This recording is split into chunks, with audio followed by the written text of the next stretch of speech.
That's why he has the channel De-Dunking. So he goes around debunking debunkers. And he's a pretty feisty guy. I wouldn't want to get in a fight with him. But he brings an intense energy about let's get down to real brass tacks and let's see what's going on. So that's one thing I really appreciate about Dan. And from here, you can take it over. Oh, by the way, Dan's a former electrician, and his work with electricity, well, it'll be in a video. I have a video coming up that we shot just before the event, and I put two of my electrician friends together, Dan and Kevin Petrilli, at the Modern Megalithic Lodge, is what I'm calling it. And it has a lot to do with electricity, so that's why I'm bringing that up, but you'll have to wait to see the video to see what it means. It was a lot of fun, yeah. Okay. Thank you.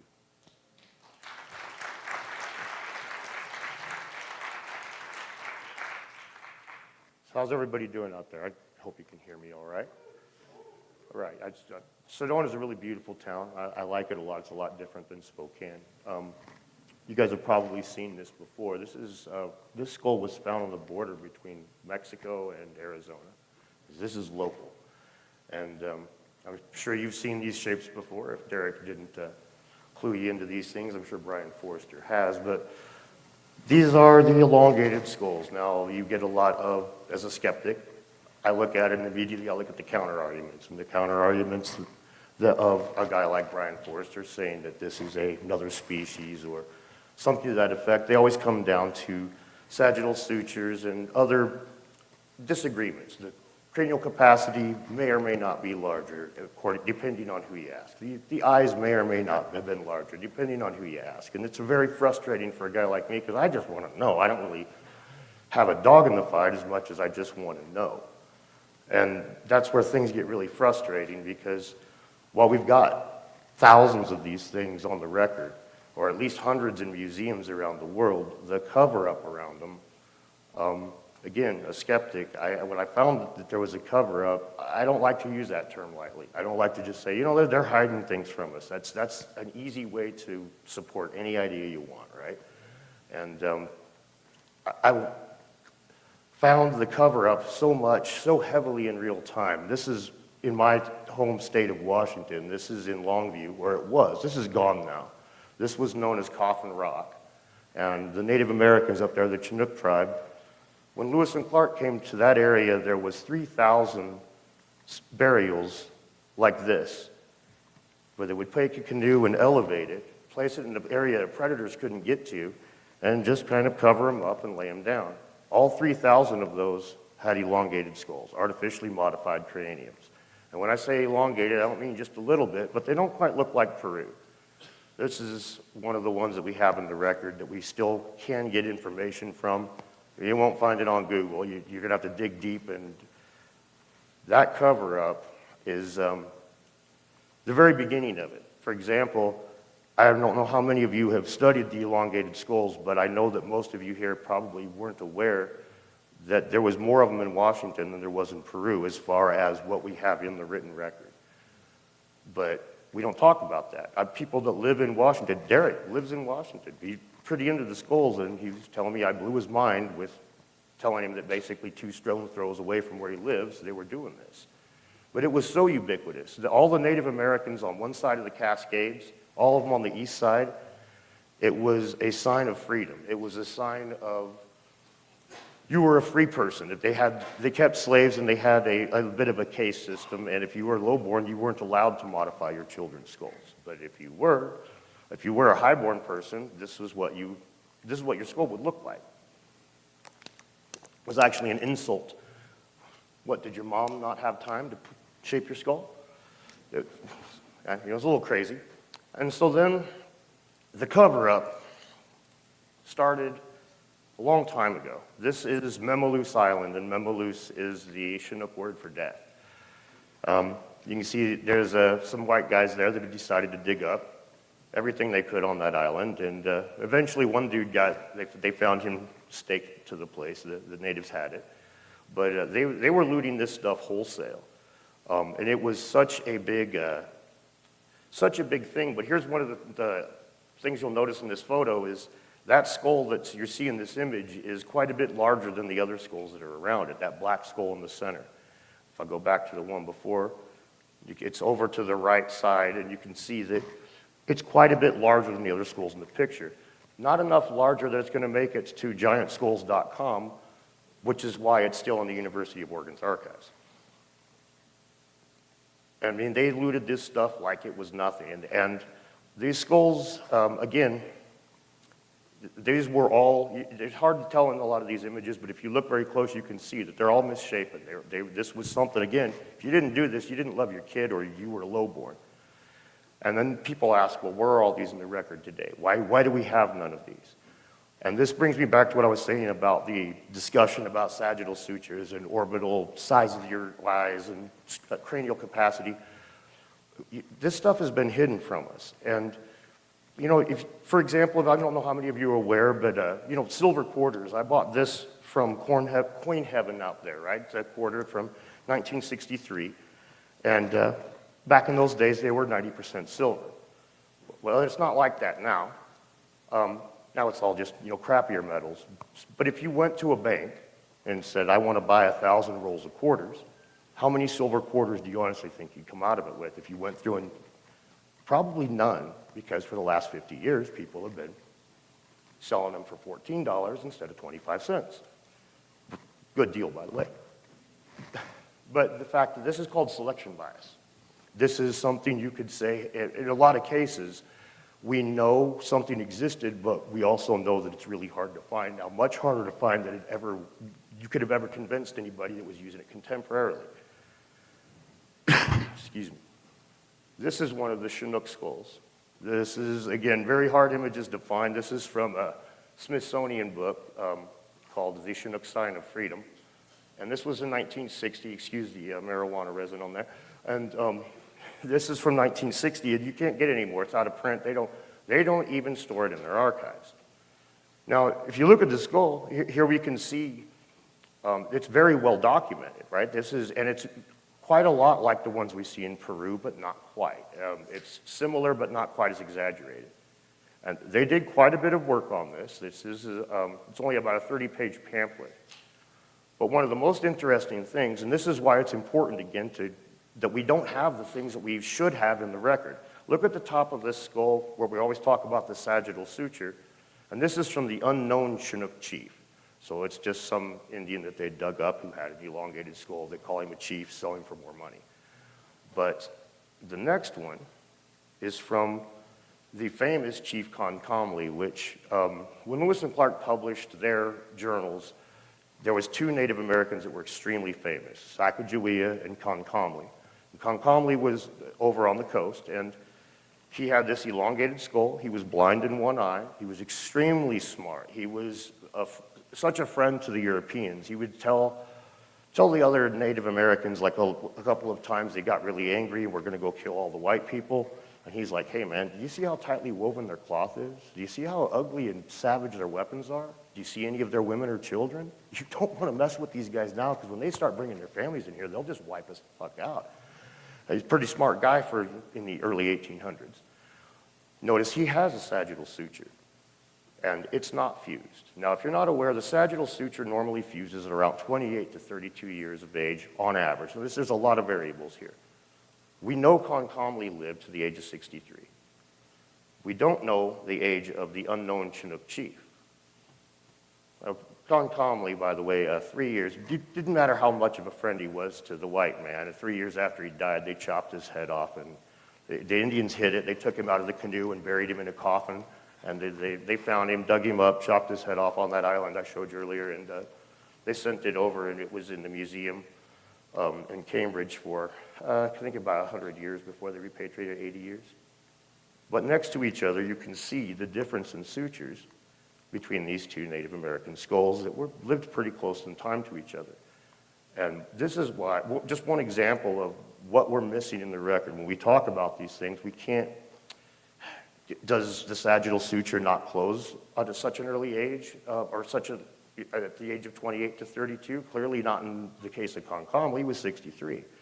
Well, we don't know the age of the other guy, and both of these skulls now have been repatriated, and this is, understandably, the Native Americans are covering this because, again, they went and chopped off the skulls, and so we might be really nice, and they might be thinking, man, you guys are pretty politically correct nowadays and pretty empathetic towards this, but your kids might not be. So we're just going to keep this skull where we hide it. We know where it is, and you don't get to know anymore. I can't blame them for that. So when they no longer have these things available because out of cultural sensitivity is the excuse. And if you saw me on the panel a couple nights ago, I kind of call bullshit on this because it's ubiquitous. It's everywhere, all across the world pretty much. The museums are like, we're trying to be culturally sensitive, so we're not going to display these skulls. We're not going to put them out. We're not even going to show you the measurements. We won't even show you a photograph.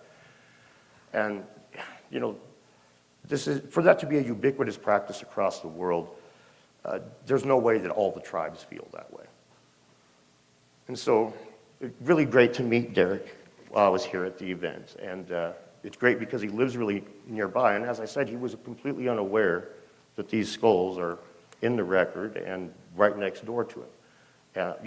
Sammy Lee is Mike Collins, Wild Wolf Productions, is his producer. She went to college at the University of Oregon and studied Native American history from the region for 2 years and had never once heard this.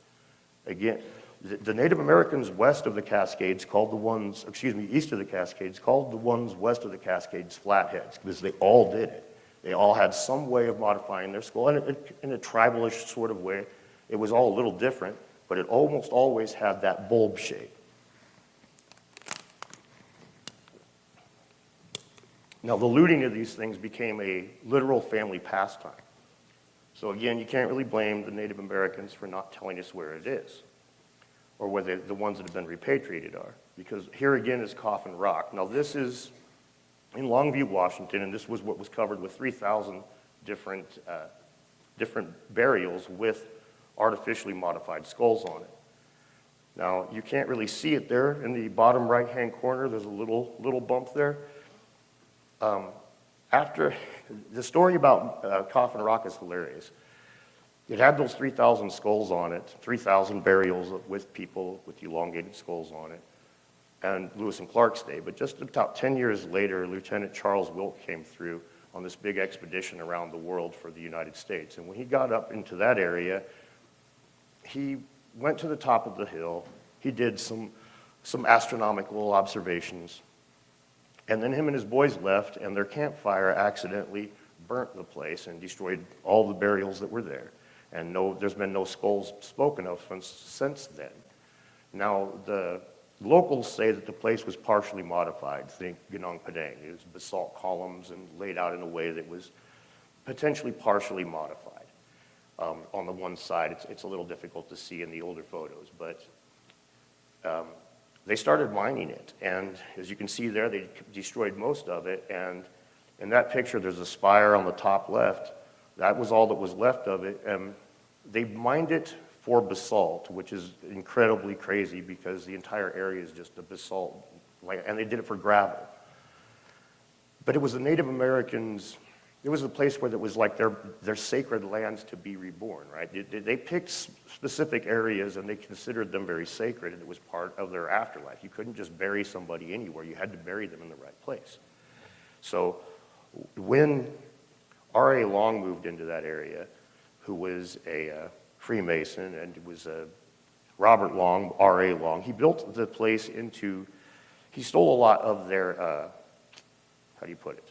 He stole a lot of their, the gravel from that, stole their mojo, basically. He took the gravel from that, and this is the city of Longview, and it's laid out in the form of a pyramid. Those 4 lines that come out were all paved with the gravel that came from Mount Coffin. And there's a lot to unpack as far as that goes, but the fact of the matter is, even if you don't believe in the magical ability of being reborn with a certain rock or whatever being at a certain place, R.A. Long certainly seems to have. And the destruction of that site. Nobody could buy it. They wouldn't let go of it until it was completely destroyed. And even now, there's a concrete company that owns it, and you can't go put your fingers there. And if you remember yesterday, Derek spoke about the elongated skulls, and he keeps hammering at something that I'd noticed as well. You see those, you look for big rocks. Somewhere nearby, somebody's raising megaliths. But up in the Pacific Northwest, we don't see that. And this is part of the reason why. And these guys modified this, oh, we'll get rid of that. Now, this is what's called the Bridge of the Gods. It's a bridge that is clearly made by man, but, excuse me, it's based on a bridge that the Native Americans recorded crossing the Columbia River. And their description of it is a rock bridge that had a mystical fire in the center and a beautiful woman that guarded it, and a long tunnel that was really dangerous and scary to travel through, and was the only way down to Columbia. Now, geologists say this was just a rock slide, and there was certainly a rock slide in the area. There's no question about that. But the geologists say this was just a rock slide, this was the bridge. But this doesn't explain the woman with the fire, and it certainly doesn't explain this long, dark tunnel. They try to make it just like a little overhang. They tried to, some people even said lava tubes, which it's an avalanche of rock. So did you keep one big piece with the lava tube intact?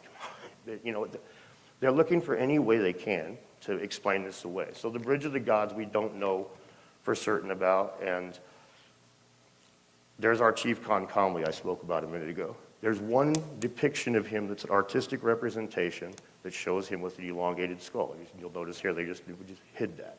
And that representation was done like 2 years ago on Instagram.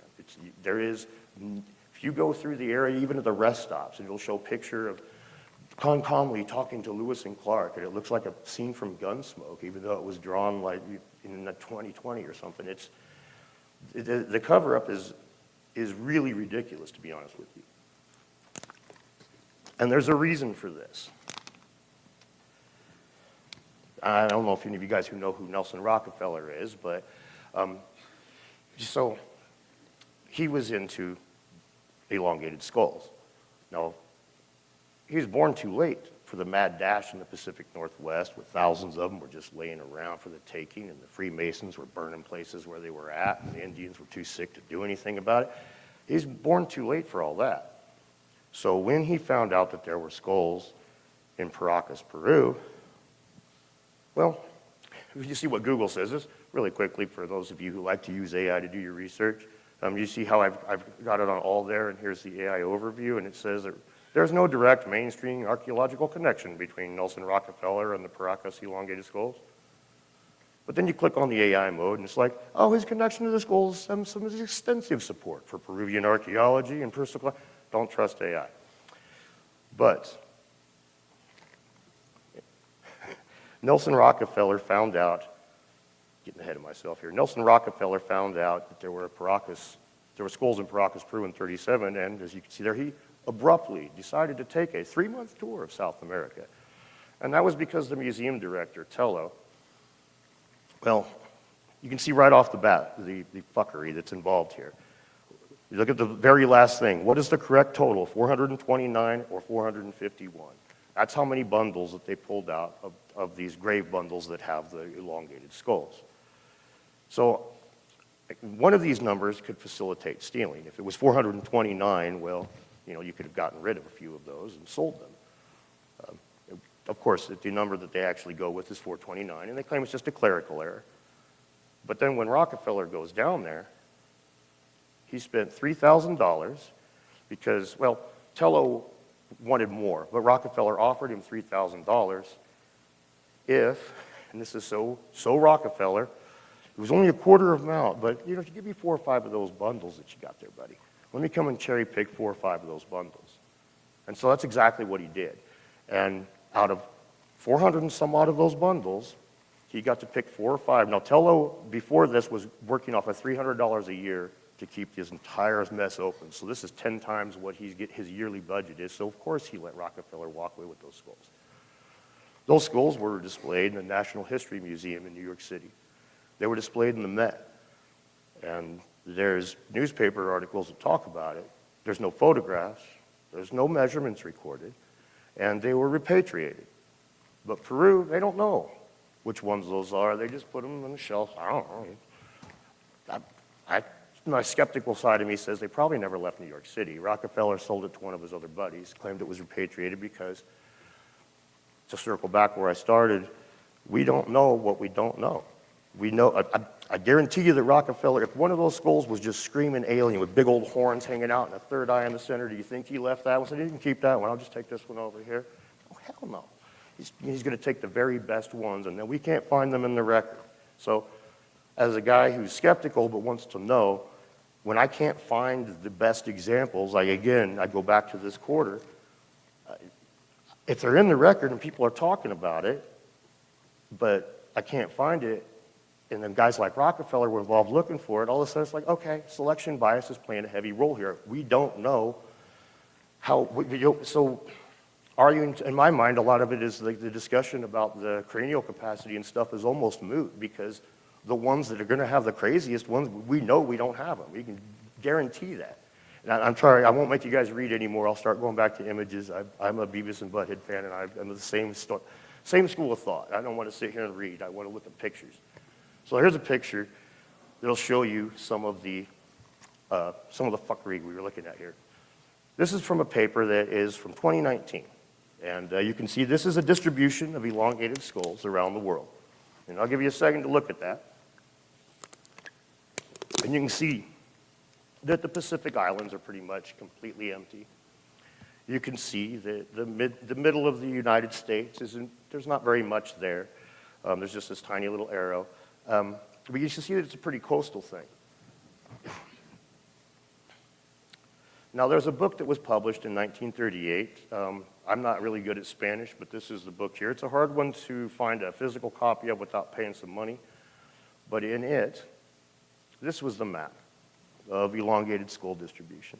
So from 1938 to 2019, we lose knowledge. We lose the eastern seaboard of the United States. We lose the middle of the United States. We lose the Pacific. We lose chunks of Asia. I mean, I was always taught that science gains knowledge as we go forward. But compare the two maps. Almost 100 years passes. It's peer-reviewed published paper. And if you don't know what peer-reviewed means, that means that a bunch of these other guys got together and said, yes, you did your shit right. Good job. Might not agree with what your end results are, but we definitely agree with how you got to them. So they passed this knowing, to my mind, there's really no question at that point.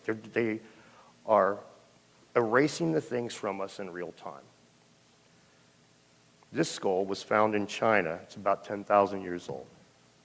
There was a few skulls found alongside it, and they were mistaken for about 30 years for being Cro-Magnon, which isn't, entirely crazy. But then I want you to look again at the skull of one of those Chinook natives. Not identical, but very similar. And this is Cro-Magnon. Again, not identical, but very similar. You can see why the mistake was made. And the question about why people would artificially modify their kids' skulls, I mean, one of the contemporary reports of the people that saw it in the Pacific Northwest said that the child in the binding looked like a mouse with its eyes caught in a trap. They were bulging out, and they said it was hideously hilarious. So you can imagine a parent doing that to their kid. There's got to be some reason. Why the hell is it all over the world?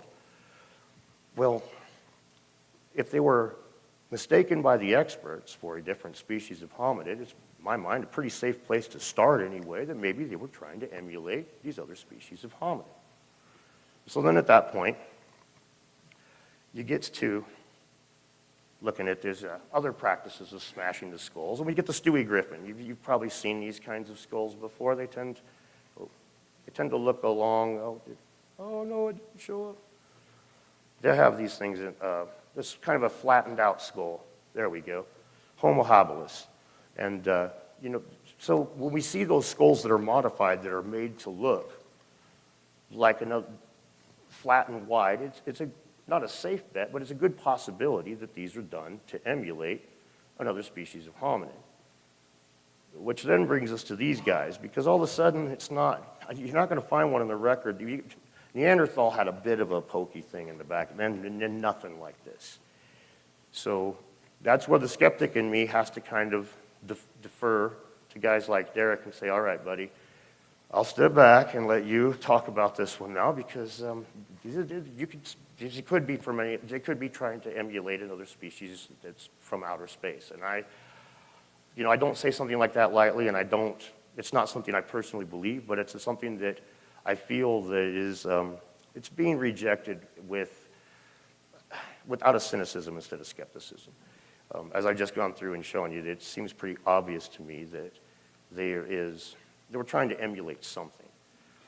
And we don't know for sure what they were trying to emulate, and we probably never will. I mean, this is another great example. I promised I wouldn't make you read again, and I lied, sorry. Ask my exes, I'm notorious for that. But in this case, this is all the way in 1979.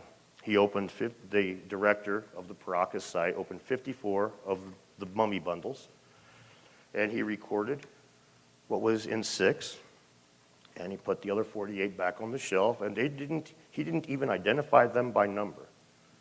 So, guy needs some more funding for his museum. He walks to bundle number 1. That skull's not going to sell. Walks to, this skull will sell. And he writes down those 6. We got 6 ones. They were missing the skull, but we got some good ones here. It was the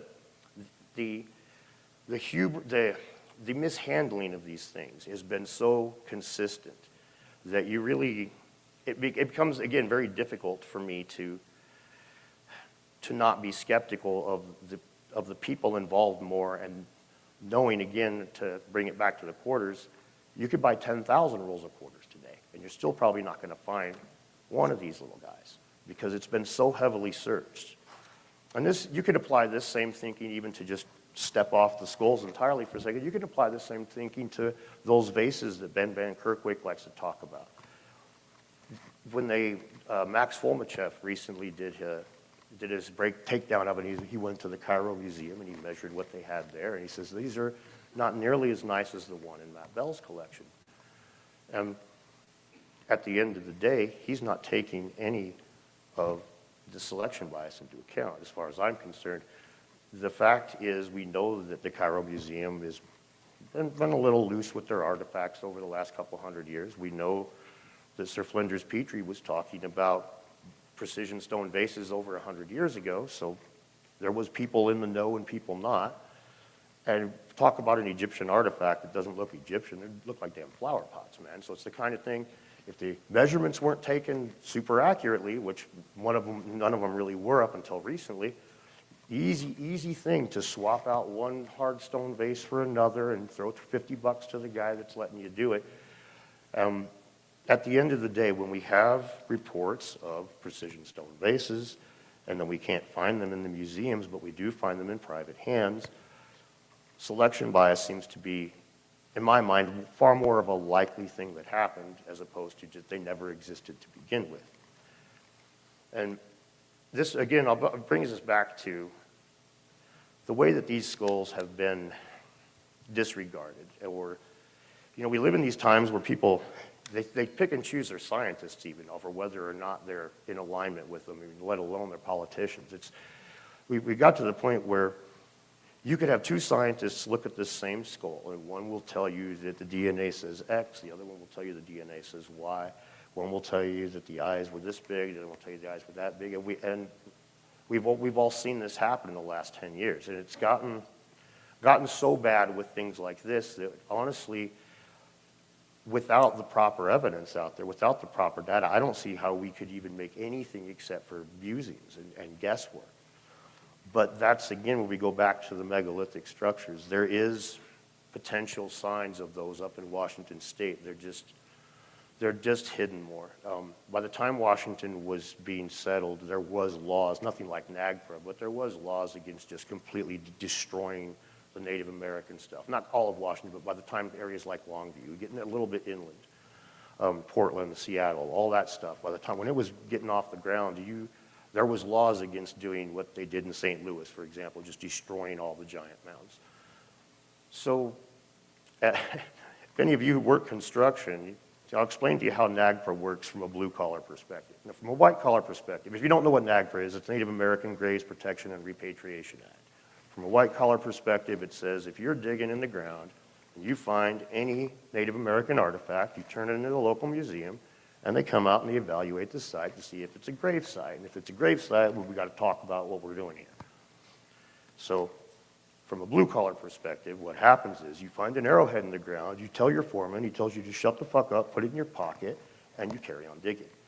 And so, again, we have this polarized problem where we can't, we're not getting the information that we need. And so, to circle back to Longview, by the time that people got to the Pacific Northwest and were settling it heavily, they did the same thing. They shut the fuck up and put it in their pocket. They destroyed the Native American sites. They razed them to the ground, literally, and didn't let anybody come and look. The Daughters of the American Revolution tried to buy Mount Coffin. They were turned down. Sorry, you can't do that. We need the gravel. If any of you have ever been on Randall Carlson's tour up near Spokane, you know that all of the hills in Washington State are covered in loose basalt that's fallen off. Telling me you need basalt gravel in that area is like saying I need to mine some red rock here in Sedona. This area is special for having red rock. It's like, there's some right there? Like, come on, man. For gravel? I mean, we're not talking to build something, we're talking gravel. How good does it have to be? So ultimately,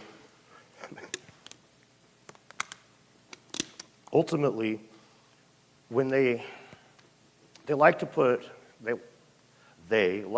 us in the same camp as flat earthers. Put any speculation at all, they like to label it all conspiracy theorist woo.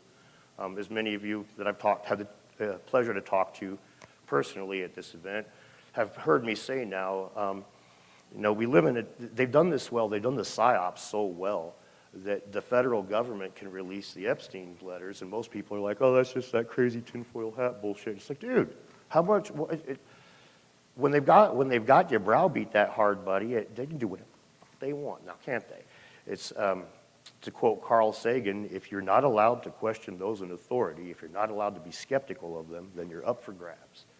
And we live in those times where if you're skeptical of archaeology, which, I mean, let's be clear, being skeptical of carbon dating is one thing. Being skeptical of the story that a dude made up attached to the carbon dating is something else entirely different, right? A historian has this sense to know that their story isn't science. But an archaeologist, for some reason, thinks, oh, we wrote this story and it is hard science.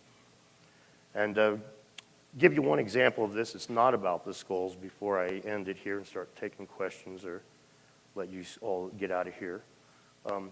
This bone is way over in France. It's 35,000 years old. It's from Aubry Blanchard is the place.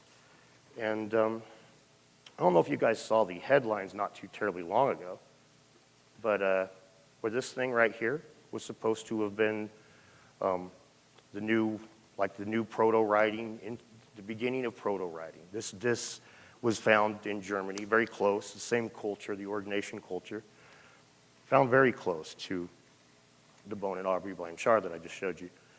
Now they said that the tech marks on this, the hash marks, it could well be, Grok, Old Frank, 17 spear points or whatever. They look like tally marks, right? But they say, oh, the way these are arranged, and they ran it through their computer, and proto-writing's gone back by thousands and thousands and thousands of years. All right, so here's what, if you stay at Aubry Blanchard and watch the moon rise and set, this is what the moon does. This was a stone that doesn't incorporate hash marks saying that I ate 3 bowls today or whatever. This is a stone that incorporates hard data. Here's lunar data from the sky. Somebody sat there, I mean, just come on, let's be clear. The lady probably just didn't want to get pregnant, so she's just watching the moon and blacking it out. But she got it figured out. And so here we go. But this is, so when this has been pretty much accepted since the 70s, and it was revised a bit in the 90s. But this proto-writing just got pushed back to 35,000. No, we've been doing this already. This is much better than the hash mark crap that we've been fed. But they don't, for whatever reason, things like this just don't seem to make the record. One of the things you'll notice a lot with the archaeoastronomy is that the archaeologists don't seem to accept it. They don't seem to look into it. And even something like this, some of them will accept it, some of them will get into it. It's more accepted than most archaeoastronomy. But it's still, I mean, this is the odds against it. You don't need no computer algorithm to suss these hash marks like you do on this other thing. I mean, which one of these looks like the better candidate for proto-writing? Come on. But the other one makes headlines, and the other one just, you know where I heard about this thing first? Dr. Martin Sweatman, who's the Göbekli Tepe Pillar 43 guy. He's Graham Hancock's pseudoscientist buddy, despite being a real scientist. So anyway, to circle back to the beginning, what we have basically is a situation where, you know, I find the cover-up of this stuff to be so blatant and so obvious that all we can really do at this point is ask why. I mean, for those of you who've heard of the Kelp Highway hypothesis, which is basically the peopling of the Americas, instead of them taking the Bering Land Bridge, they jumped through boats from Asia all the way down. This is why they settled all of the west coast of the Americas so quickly. That's a more modern hypothesis, but just look at this map. Doesn't it scream? Either one of these maps screams seafarers, especially when you take into account the Pacific Islands that they don't want to talk about anymore. So this isn't, I mean, if you look at this, if this was the distribution of, you know, a certain language or a distribution of a certain crop or a distribution of a certain animal, everybody would be like, oh, they traveled around the ocean and stuff. Distribution of different, nothing to see here, boys. You can get on Google, as I showed you earlier, the AI can mess with you. You can get on Google and ask for information about certain elongated skulls, and it will just steer you right back to Paracas. No, man. You ain't talking about any of those guys. You're talking about Paracas. We know you. It's divert all the attention to these ones, and since these ones attract the ancient aliens types, now they put us all in the you're all nut jobs category, and then we don't get to talk about things like this, which in my opinion, it's not as interesting as the cranial capacity or the sagittal sutures or where the spine connects, but this is, it's a pretty damn big appendix in my mind. It really needs to be stapled onto that because when you're discussing those things, when you know you don't know. Anyway, I think I babbled about that enough now. Thank you so much. I really appreciate everybody.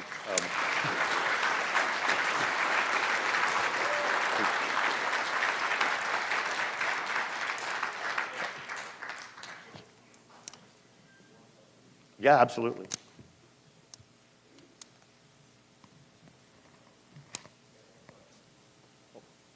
I was using this, sorry. Yeah, if you guys want to line up over here and ask questions, I will at least pretend to answer them like I know what I'm talking about.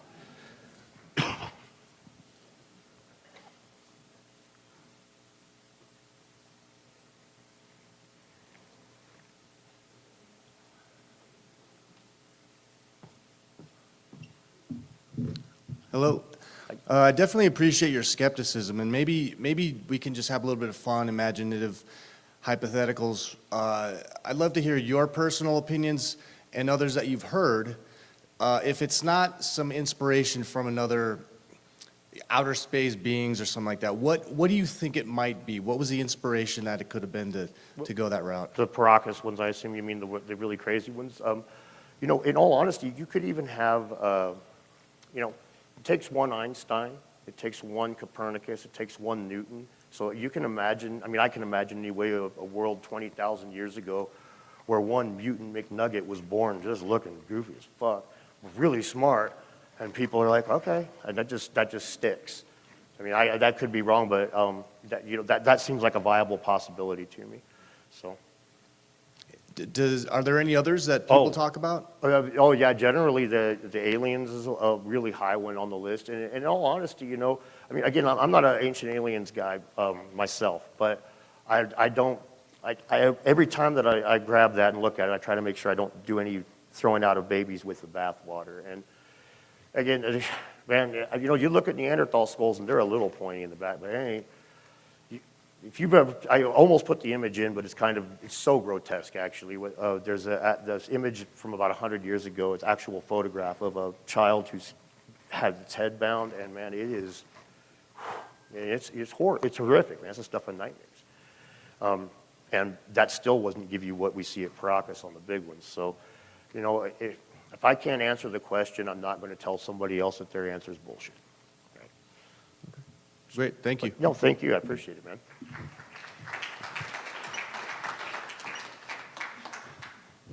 Hi, Dan. Hi. I have two questions for you. Maybe we'll do the fun one first. Okay. What do you think about crystal skulls that are found in Mexico and other places? And how would you kind of extrapolate with the emulation of head binding? Or were these, you know, the anatomy of a human that was that had crystallized, or is this something that was handmade? I'd love to know your opinion about that. Well, honestly, I know that some of them they claim are hoaxes. I can't say they are hoaxes because I don't, again, like I said earlier, the scientists at this point are so polarized, it becomes difficult to trust. I know that some of them seem to not be hoaxes, but they seem to be, I honestly think that they were works of art. Can you talk a little louder? Oh, I'm sorry. I honestly think they were works of art, but I think that they were definitely trying to emulate. I mean, the shape of them does show that they were trying to emulate something else. Again, I lean towards other species of hominid usually when I think about what they would be emulating because, what do the doctors say? If you hear hoofbeats, you think horse, not zebra, right? But at the same time, sometimes there's a zebra, man. So the crystal skulls, I'm not a big fan of the idea of them encoding data, like some people say that they could encode it in the quartz. I'm too familiar with electricity to buy into that. But I am not, they're definitely an amazing work of art, and the ones that the skeptics haven't been able to kick the tires on hard enough to make it where they can say, this is a bunch of crap. Those ones are pretty enigmatic, and there's a reason they're going to sell for a lot of damn money, because that ain't going to be easy to make, with hand tools especially. Hand tools, right, back in those days. Okay. Second question. So the first image you had on the screen was a elongated skull that was found in the dirt in Onaves, Sonora, Mexico. And the reason I know about that image is because my research of 20 years of doing field research in the Chihuahuan Desert was about the giants in Copper Canyon and the certain baskets that were found in Sisuguichi and also in Nica, Chihuahua, Mexico. And these giants, so I guess I want to talk to you about that elongated head. They were excavating a cemetery in Onaves, and that's where they found not only humans, but these elongated skulls. I think there were 27 of these non-human looking right, skulls in that area. So I didn't know if I was excited when I first saw that, and I was wondering if your research has taken you into Mexico, whether it be in the state of Sonora or the state of Chihuahua, maybe researching about some of these giants and maybe some of these skulls. I haven't a lot. Me and Derek were talking a little bit about some of this last night and this morning, and it's. But I kind of like you probably got the impression during my presentation. Once I found the cover up, the individual sites and the data surrounding the site mattered a whole lot less to me than can I even access the data at that site. Here we are again, and that's so. I'm very interested in looking into that. He was showing me earlier today this guy who's running around Peru finding some absolutely amazing skulls just right there for the taking, basically. But to go to the giants, I don't know if you saw when I was talking on with the panel a couple nights ago, but I did. I was here. Okay, thank you. They really they really have some BS arguments for dismissing that. You get some guys that are just brilliant scientists, well known, and they'll be like, yeah, that guy didn't know that you stand on your tippy toes or your skull gets crushed, it's going to change. So Right. that's one of The cover-up on that seems to be all incorporated together. It seems like the cover-up surrounding these 6'7", 7 foot tall people and the elongated skulls. And, you know, if you were to look at it just from the United States perspective, it would be easy to say, well, you know, I mean, it was a pretty racist country 200 years ago. If you look at Dighton Rock, which was found on the East Coast, it has clearly Native American glyphs carved into it, but they didn't believe that the dumb Indian can't carve rock with his arrowhead weapons. It's like, oh my God, but this was, so you could explain that away with racism if you were trying to look at it from just the states. But when you look at, you go to the island of Niue, you go to Australia, Papua New Guinea, Japan, you're going to find the same thing. Yeah, we've got those skulls, but what letters are next to your name? And you have to go to this museum, and no, you can't take pictures, and no, you can't. So. Yeah, yeah. And thank you. I learned a lot about Washington. I had no idea about that. Was that called a Copper Mountain? That was Coffin, Mount Coffin is probably the best way to find it. That was fascinating. From Longview, Washington. Yeah, Thank amazing. you. Thank you. Thank you so much.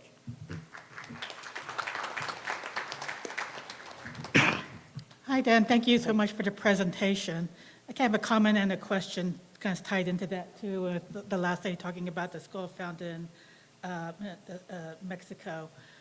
When I was a little girl, I had a wonderful Native American history book, Meet the North American Indians. And I distinctly remember there was a chapter in there about the Penobscot, and I think they're up in Maine or Canada. And they talked about their practice of headboarding their children so they can get the elongated skulls. And I have never read anything since then about the Penobscot or any other Native American tribe doing headboarding. That seems to have completely disappeared from children's books, I guess, unless somebody can say differently. And I just also wondered if you've done any investigation into the Blyth intaglios, which shows the kind of that giant human figure. And I wonder if there has been any elongated skulls found in Southern California or the Mojave, because this seems just like a North American-wide phenomenon as well as the rest of the world. Yeah. Well, first of all, I do think that the Native Americans down in California, they did modify their craniums. This practice was so widespread on the West Coast of the Americas, period, that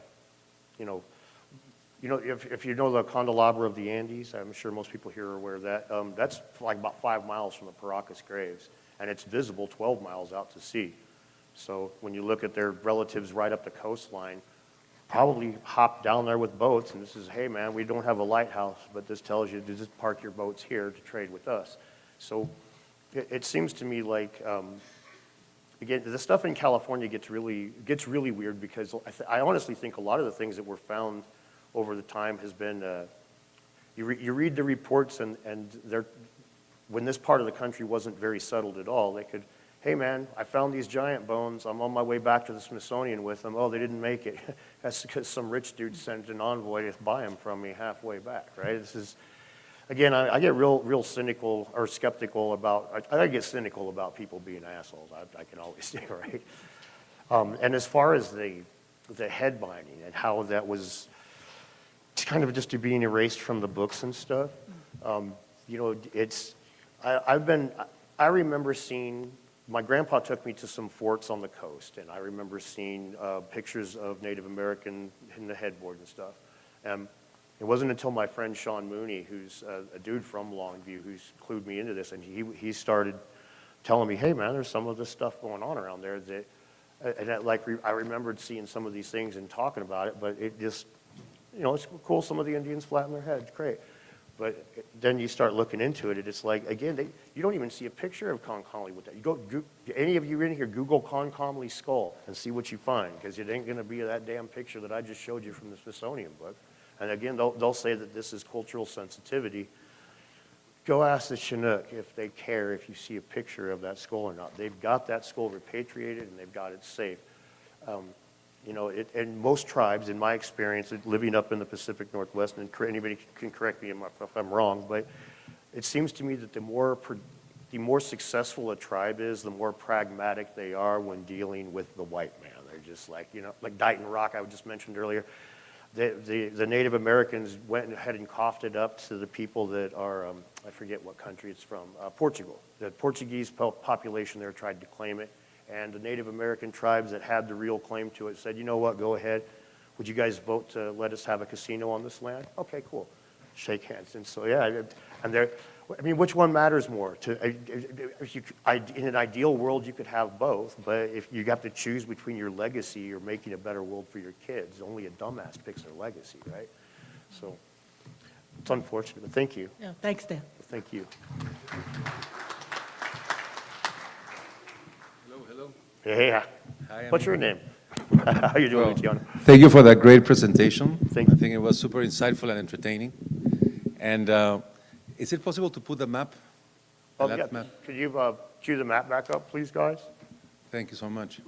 I was going to ask you because I have the lucky chance to just recently come from Easter Island, and I just realized that most of the Pacific shore, findings of these ancient skulls is actually facing Easter Island. And I was just wondering while sitting and listening to your presentation, isn't Easter Island kind of like ground zero for skull elongation and skull deformation? Because when you see the moais, and especially the ones that are close to Ranu Raraku, which is a volcano, they have these incredibly long pointed heads, right? Sometimes, and it's like, we don't know what's the origin of those moais, no? So maybe there's a connection there. That's quite, there was actually research to that under the assumption. Easter Island's one of my favorite places to look into. Like it's got a navel it's the only navel of the world that's way in a far-flung corner of any empire. Yeah. This is the Polynesian world. Any other navel of the world is like Delhi or the Wailing Wall. It's like right in the middle of their damn culture, Saksehu Aman, but not this one. So I think that that's a leftover from another time. But the skulls that we know of from Rapa Nui don't have elongated. They're not elongated, but they do something else that's really, really interesting. They carved these skulls after the people deceased. They would carve or do artwork on them, and the images quite frequently resemble the candelabra of the Andes, quite frequently. Yeah. And the Easter Island is, it was brutally looted by slavers. So they wrote down almost nothing of what they did, and given that the time that it was being looted was during the mad dash for the skulls really got hot and heavy when, if you are aware of the now debunked science of phrenology, of measuring people's heads, and this determines the traits and how smart they are and all this stuff.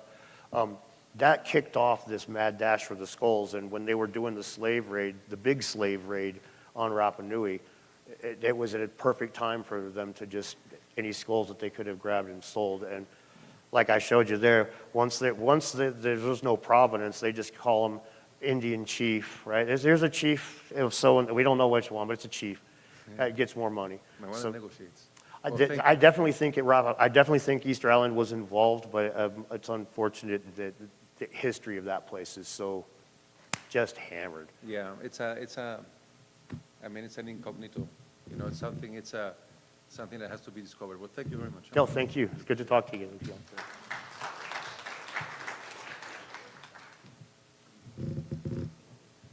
Wow, I'm in the limelight here. I live just in Flagstaff, and I just opened my backyard gate, and then there's a pile of pottery, and just to the other side, there's a Hopi village where the Anasazi lived, and so I'm surrounded by all that stuff. So the pottery just intrigued me to the whys and the what. Why do we have all this broken pottery and this and that? So I put in the name of the crater. There's O'Neill's crater, which is next to my house, and I get this 32-page Smithsonian article written in the 1930s that the Smithsonian people went all around these sites. There's 9 of them. There's Walnut Canyon, Wapaki. It's just a horrible thought in my head. But saying they just took the pottery and just stored it, and there's just a few things, nothing else. And I'm thinking, no, they didn't. They were looking for giants. And So this village, so the Hopi people call them the Anasazi, then we have the Anunnaki, but the Hopi people call the Anasazi the Holy Ones. And so the reason I'm bringing this up is I spoke to Derek last night, and I just wanted to get your opinion on the thoughts of this. Is he says that the giants killed all the Anasazi, and that that's why we can't find any bones from the Anasazi. We have no grave sites from them. Now, with the tribe, so with Navajo and Hopi, they say they were taken, they left the planet. The Anunnaki, we get the same ANU that I guess they helped teach people how to grow crops. I don't know what the Anasazi did for people, but I'm assuming that's what it is. So I'm just wondering if you have any thoughts with that. Have you heard of the giants getting rid of these entire Yeah, I've heard, people? yeah, it's, you know, I don't, a lot of times I'm not sure if the race of giants wasn't just part of, you know, part of the culture at that point, where it was, some tribes were that way and some tribes weren't, you know, the same as, you know, some races of people look different than others today. I mean, it's why like I keep saying, it's really frustrating to me because I know that I don't know. I know that they took all the silver quarters already, so I can't tell you anything about it. And that really frustrates the hell out of me because I'm really slow to, if you've ever watched my videos, I'm probably the most frustrating guy to watch at the end of a video because I'll always be like, well, we need more research, boys. Sorry, I don't want to tell you. But that's, you know, and so a lot of times you'll get a person like me, I feel like I need to make sure and say this, a person like me who's more skeptical and slow to make those kinds of connections and slow to accept them. I don't look down on people like Derek who are like, I think this is what happened. It's actually, we need people like Derek to say, I think this is what happened. And we also need somebody like me to not be an asshole about it, but to come kick the tires a bit and go, well, are you sure about that? And that's where the lack of evidence just makes me wring my hands in fury because I can't do it. He can do his thing, but I can't do mine, if that makes sense. So you're saying there's a lack of evidence, just how I'm feeling about it, but the bastards took the giants out of those ruins, and I just can't believe what they did in the 1930s doing Yes, this. if you know who Ailes Hydrilica is, he was a archaeologist for the Smithsonian Institution in the 30s. It even says it on Wikipedia, which is notoriously edited by archaeologists, but on this page, it's about the Folsom culture, which is, for those of you who collect arrowheads, the Folsom Point, it's after the Clovis Points. Ailes Hydrilica is well known for blocking any inquiry. If you wanted to have a serious career as an archaeologist, you could not look into deep time origins of the humanity on the Americas beyond 3,000 years. And he is the guy, when you look at he's the guy that did all of the, yeah, that's not really a giant. This guy didn't know how to use a tape measure. It's one dude, and he was actually given, like, I forget the name of the award, but there's some big archaeology award. He was given an award, and one of the things that they cited was for his, like, vigorous opposition to pseudo-archaeology, or pseudoscience or whatever. It's just like, my dear God. But so, yeah, they've been doing this since long before I was born. Did you think it's before the 1930s? Oh, I think... The Smithsonian? Oh, I think the Smithsonian's been doing that stuff for as long, you know, Abraham Lincoln talked about the giants and the mounds, right? And I think that, you know, 20, 30 years later, they were starting to hush that stuff up, and then, you know, by the 30s, you know, I spoke about NAGPRA a minute ago, right? And, you know, there is one organization in the country that's immune to NAGPRA, that they don't have to give Indians back their bones, and that's the Smithsonian. Yeah. And you can Google that, too, and look it up. Even the internet will tell you that one. Thank you. Thank you. This might be a quick one. I recently watched Jesse Michaels' podcast, American Alchemist, on the tridactyls. So if you looked into that, they did CAT scans on these three-fingered, three-toed mummies. I've looked into it a little bit. Thank you for asking. It definitely definitely part of this whole thing. And this is where I think having empathy for and some understanding for another country, says the guy who's never been there. But, you know, like Zahi Hawass, to me, infamously said that, talking about Arab Spring and about how to make the most money for your country, and he says that doesn't matter what's happening in Egypt, those New Age people, they come.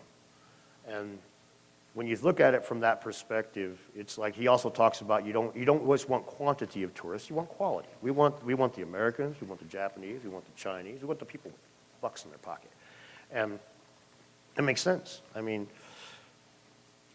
from a poor country's perspective. And so when you look at a place like Peru that we've already had, you know, it's unfortunate because Peru isn't poor everywhere, but in places just like Egypt, it's got a lot of problems with poverty. And so,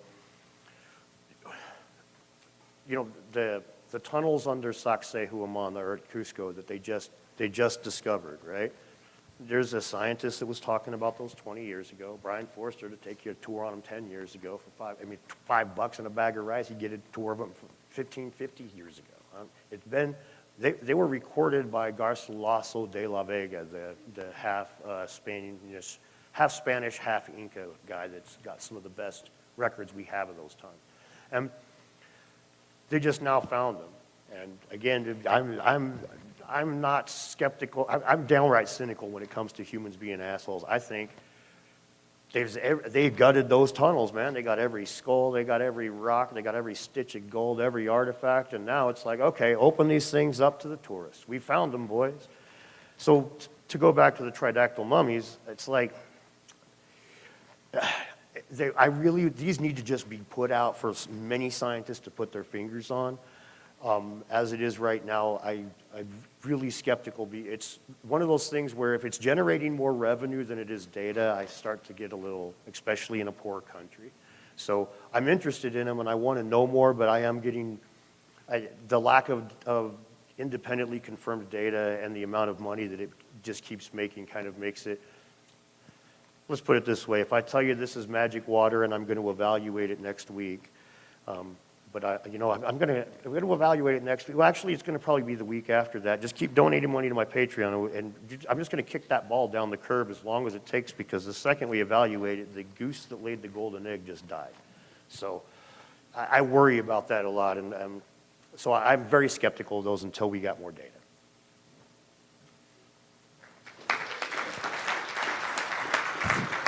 Oh, yeah, absolutely.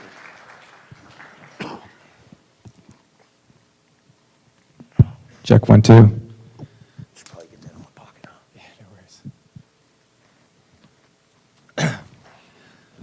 Well, Dan, thank you so much for that presentation. It was really enlightening, educational. In case I don't get to corner you this weekend, I do want to ask you a question that we didn't cover in your presentation. Something that the audience may be aware of is in Montana, the Montana megaliths. And I believe you visited there. And I've seen video of this place, I've seen pictures of it. Some of it looks very interesting, and then some of it looks like it could have been done by natural causes. Could you tell everybody, just kind of real quickly, what is the Montana megaliths, and what is your opinion on some of the structures there, particularly the Sage Wall? Yep, absolutely. Yes, I was very fortunate to have been invited to Sage Wall by the owner of the property, who's such a cool dude that he don't even want you talking about his name and stuff. He's just like, I don't want to be associated. It's not my place, it's just the Sage Wall. He's really cool. The area is amazing. It's the wall itself looks so man-made until you look at the area in general. And I mean, you can stand at one point at it and look at the wall just going straight, and you can see where that vein of granite goes underground, and then you can see it twist underground and go off down the hill a bit. And the area, you can stand from the wall, you can look down a cliff and see other things like that, but they're all windy, where the wall is very straight. And then you look at the straight cleaves in the rock, and it's literally everywhere in that area. I guess maybe it's the crystalline structure, the amount of quartz that's in that granite, because it is really high quartz content, but it's everywhere you look, you see similar things. A lot of places, it's very clearly natural. So on the flip side, it's extremely intriguing. The Native Americans definitely were honoring some of these places. And then, I don't know if any of you, have you ever seen Kaiser Dolmen? Is that one of the big dolmens there? Yes, the big I've one. seen the really tall one, yeah, just pictures of it. Well, that one, if you stand to the one side, it's really tall. It's, you know, as tall as that, from us to that screen. But in the front of it, the area is kind of scooped out where it looks like, you know, they could have stood this thing up in there. And if you go to the back side of it, there's actually a hill that goes up. You could, a family of 4 could use it, make a dirt ramp that push that top part up in a day, and then get rid of and then you've got a pretty nice place. I showed you the canoe burials earlier. This is how you keep stuff away from the wolves, man. When I look at Kaiser Dolmen, their explanation is, the mainstream explanation is that the granite formed and then it was covered and then it broke and then under slowly erosion and it just left it that way. And I'll buy that on a lot of these dolmens that aren't. That one don't. No. That one's way more obviously man-made. And there's a few areas in that. And there's even 3 indentations on top, like the kind of thing where you maybe store something liquid or put a grain in so it didn't blow off. So to me, that Kaiser Dolmen is pretty clearly man-made or artificially modified. Thank you so much for that. And real quick, on the Sage Wall, is that clearly man-made, or could you see a geological process to where that could have been done naturally? Did I say man-made? Because I meant. No, you didn't, but I just want to make sure that's clear. I'm sorry. I meant that it's clearly geological. That it looks man-made, but it's when you're, like I said, when you're standing on it, you look down, you can see that it's. Sorry for misspeaking there. You can see that the vein of rock goes straight and then curves and winds. The rock all over the region cleaves the same way. So it seems like a lot of these things, like the Sage Wall itself, in my mind, looks it looks really intriguing, but it seems very natural. But there's areas there that do look modified, like the Kaiser Dolmen. Sorry about. No, thank you so much for that clarification. Dan, this is amazing. Thanks so much. No, thank you. And I'm going to corner you later to ask more questions. So we've got about a 15-minute bathroom break, and then we're going to get set up for Barco Roman. So we got 11:30. We'll be back here, and Mark will be ready to go.